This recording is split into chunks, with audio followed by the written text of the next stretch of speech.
దాత్రి కేదార్ మీనన్ని ఊరవతల అడవి ఉన్న ప్రదేశం దగ్గరికి తీసుకువచ్చి మెడ వరకు కూడా గొయ్యి తీసి భూమిలో పాతిపెట్టేసి ఉంటారు.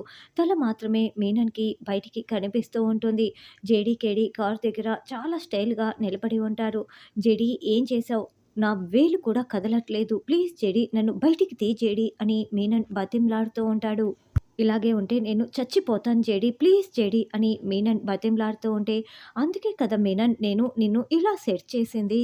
సిటీకి 100 కిలోమీటర్ల దూరంలో ఉన్నాము. నువ్వు అరిచి గీ పెట్టినా జనాలు ఎవ్వరికీ కూడా వినిపించదు. పైగా చుట్టూ అడవి. ఈ అడవిలో పులులున్నాయి. పైగా ప్రాణాలు తీసే పాములు కూడా ఉన్నాయి. నీలాంటి గుంట నక్కలు కూడా ఉన్నాయి. భయంతో చస్తావో, ఆకలితో చస్తావో, దాహంతో చస్తావో.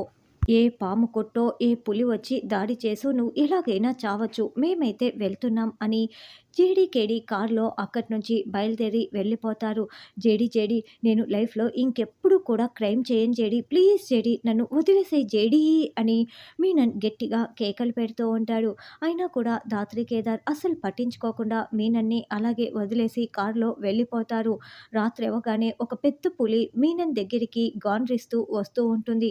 అమ్మో! ఈ పులి ఇప్పుడు వచ్చి నా తలకాయని తినేస్తుందా అని మీనన్ టెన్షన్ పడుతూ "వద్దు రావద్దు" అంటూ పులి వైపు టెన్షన్ పడుతూ చూస్తూ ఉంటాడు. ఎప్పట్లానే మీనన్ ఇప్పుడు కూడా తప్పించుకుంటాడా? జేడీ అసలు ఎన్‌కౌంటర్ చేయకుండా ఎందుకలా వదిలేసి వెళ్ళిందన్నది రానున్న ఎపిసోడ్‌లో తెలుసుకుందాం.